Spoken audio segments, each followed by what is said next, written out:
Bienvenue sur Crime Obscur FR. Et aujourd'hui, nous allons plonger dans un mystère qui a captivé l'Allemagne pendant des mois, mais qui reste presque inconnu en France.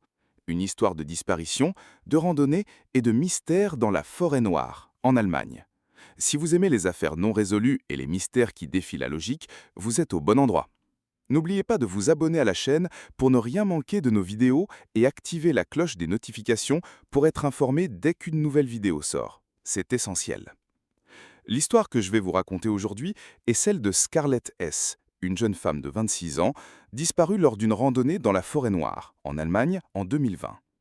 Un cas qui, bien qu'extrêmement médiatisé en Allemagne, reste presque totalement ignoré par la plupart des Français. Scarlett a disparu dans des circonstances étranges, et ses proches, mais aussi toute une communauté, cherchent toujours des réponses. Et vous allez voir, chaque détail compte dans ce mystère. Scarlett est née dans 1994 dans la petite ville thermale de Ballinprunger, dans l'ouest de l'Allemagne, près de Paderborn. C'est une ville calme, paisible, loin des turbulences du monde. Une ville de nature qui semble propice aux activités en plein air. Scarlett y a grandi dans une famille aimante, avec une sœur aînée de 2 ans. Elle a eu une enfance heureuse, mais une personnalité qui se distinguait par son indépendance. Dès l'âge de 18 ans, elle quitte le cocon familial pour s'établir seule. Une décision qu'elle avait prise pour gagner en autonomie et liberté. Comme beaucoup de jeunes de son âge, Scarlett avait un esprit curieux et une passion pour les voyages. À chaque occasion, elle enfilait son sac à dos et partait découvrir de nouveaux horizons, principalement en Asie. Elle a même rencontré l'amour en Chine, un jeune homme nommé Joe, avec qui elle entretenait une relation à distance. Mais en mars 2020, avec la pandémie mondiale qui s'installait, elle était contrainte de rentrer en Allemagne, car les frontières se fermaient. Elle ne pouvait plus rejoindre Joe en Chine, et cela a affecté ses plans de vie. Mais Scarlett, qui avait toujours été indépendante, ne se laissait pas abattre. Elle était une optimiste de nature, toujours prête à voir le côté positif des choses. Depuis quelque temps, elle s'était découverte une nouvelle passion, la randonnée. C'est avec sa mère qu'elle a parcouru 800 km sur le chemin de Saint-Jacques-de-Compostelle, une aventure qui l'a transformée. Elles ont marché ensemble pendant 6 semaines, de la France à l'Espagne. Une expérience qu'elles ont adorée, rencontrant d'autres pèlerins sur leur chemin et partageant de précieux moments.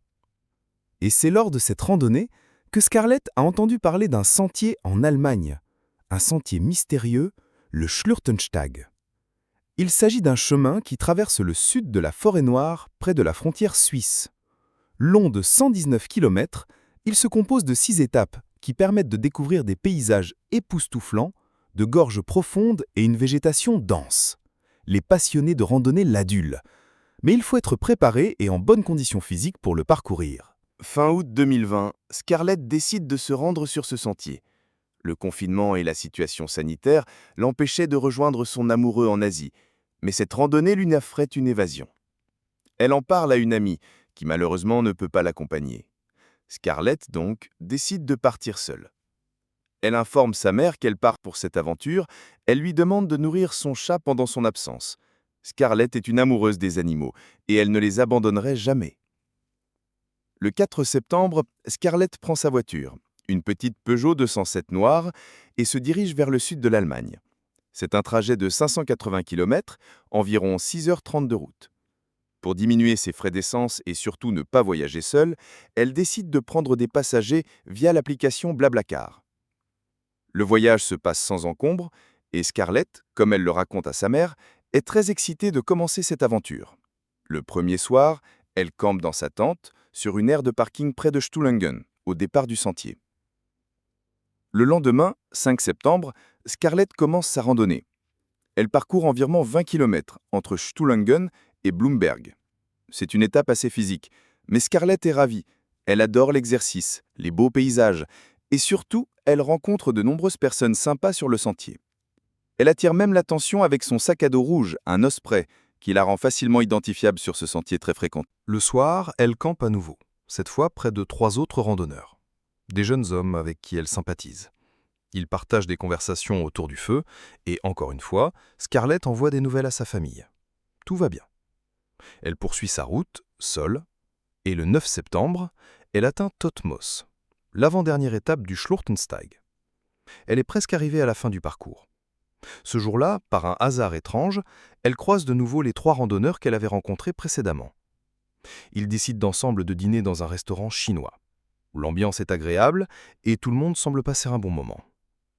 Ce dîner restera un souvenir important, car ce sera la dernière fois qu'ils verront Scarlett vivante.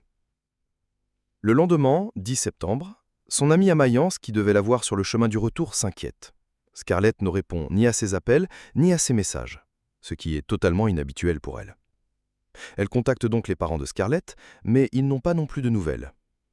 Ralph, le père de Scarlett, n'est pas tout de suite alarmé. Il se dit que peut-être Scarlett est occupée ou que sa batterie de téléphone est à plat. Mais au matin du 12 septembre, toujours rien. Scarlett est introuvable. La mère de Scarlett, inquiète, décide d'alerter la police. Dès que la police est informée, elle prend la situation très au sérieux, ce qui est plutôt rare pour une disparition de jeunes adultes. Mais il faut bien reconnaître que tout semble anormal dans ce cas. Il ne faut pas longtemps avant que des équipes de recherche ne se mettent en place et les policiers allemands lancent des recherches intensives dans la forêt noire en se concentrant sur le sentier du Schlürtenstag. Ils retrouvent assez rapidement la voiture de Scarlett, sa Peugeot 207 noire, garée à Stuhlingen, au départ du sentier. Mais malgré cela, les recherches deviennent rapidement complexes. Grâce à l'analyse des caméras de surveillance et des relevés téléphoniques, les policiers établissent que Scarlett a été vue pour la dernière fois à Totmoos, juste avant de commencer la dernière étape de sa randonnée. Mais la forêt noire, avec ses gorges profondes et son terrain accidenté, est un véritable labyrinthe. Retrouver une personne disparue dans ces conditions est presque mission impossible. C'est pourquoi, pour tenter de localiser Scarlett, la police met tout en œuvre. Hélicoptère, drone, équipe au sol, chien pisteur, rien n'est laissé au hasard. Les recherches s'intensifient pendant des jours, mais malgré tous les moyens déployés, aucun indice significatif n'est retrouvé.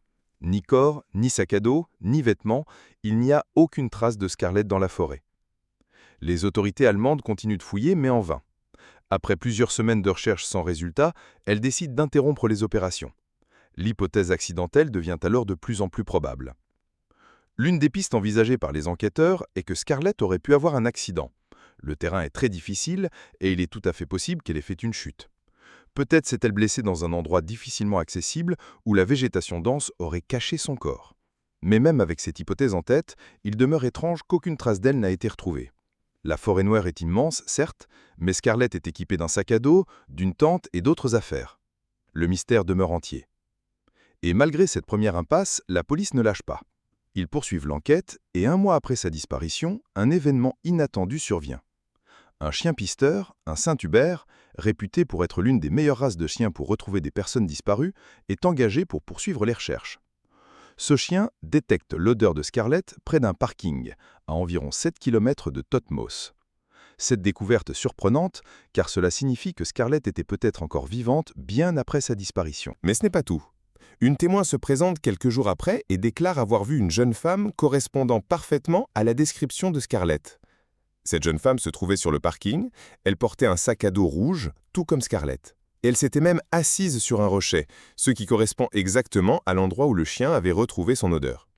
Il y a donc un faisceau d'indices qui montre que Scarlett était bien là, à cet endroit précis.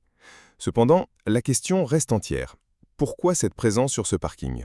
Est-ce que Scarlett était fatiguée après sa longue randonnée et a décidé de faire une pause ? Ou bien s'était-elle blessée, ce qui l'aurait poussée à chercher une solution plus rapide pour terminer son périple ? Ce parking est situé dans une zone assez isolée, connue seulement des habitants locaux et peu fréquentée, sauf par les randonneurs. C'est possible que Scarlett ait voulu faire du stop ou qu'un conducteur lui ait proposé un trajet. 1 an après sa disparition, en 2021, de nouveaux éléments émergent. Un homme qui randonne sur la 6e étape du sentier des Gorges trouve une paire de lunettes de soleil, apparemment similaires à celles que Scarlett portait. Ces lunettes sont envoyées à un laboratoire génétique pour analyser d'éventuelles traces d'ADN. Mais une nouvelle déception survient. Aucune trace de l'ADN de Scarlett n'est retrouvée sur les lunettes. Elle pourrait appartenir à n'importe qui, ce qui ajoute encore plus de mystère à cette affaire. Pourquoi les lunettes ont-elles été trouvées là, exactement à l'endroit où Scarlett aurait pu se trouver, et pourquoi ne laisse-t-elle aucune trace d'ADN ? Presque 2 ans après sa disparition, en 2022, un autre événement inattendu survient. Un chien pisteur retrouve une nouvelle fois la trace de Scarlett dans la même zone près du parking. Mais cette fois-ci, aucune preuve matérielle n'est retrouvée. Les fouilles continuent, mais toujours aucune trace de la jeune femme. Et aujourd'hui, presque 5 ans après sa disparition, la police allemande a étudié plus de 500 pistes, sans parvenir à faire avancer l'enquête. Chaque enquêteur se pose la même question. Scarlett a-t-elle disparu à cause d'un accident ou a-t-elle été victime d'un crime? La vérité reste un mystère. Les autorités, bien qu'elles privilégient toujours l'hypothèse d'un accident, n'écartent pas non plus celle d'un acte criminel. Scarlett n'a jamais donné de nouvelles à sa famille, et aucun de ses objets personnels n'a été retrouvé. Le silence est total. Les proches de Scarlett, eux, sont dans l'attente, espérant toujours un signe de vie. Ralph, son père, a multiplié les interventions dans les médias allemands pour relancer l'intérêt autour de l'affaire. Il n'a jamais cessé de se battre pour retrouver sa fille. Mais après presque 5 ans, l'inquiétude grandit, le silence est lourd, et les espoirs s'amenuisent. Scarlett, qu'est-ce qui lui est arrivé? Est-elle toujours vivante quelque part? Ou est-elle victime d'un prédateur dont le profil reste flou? L'enquête semble sans fin, et chaque nouvel indice semble ajouter plus de questions que de réponses.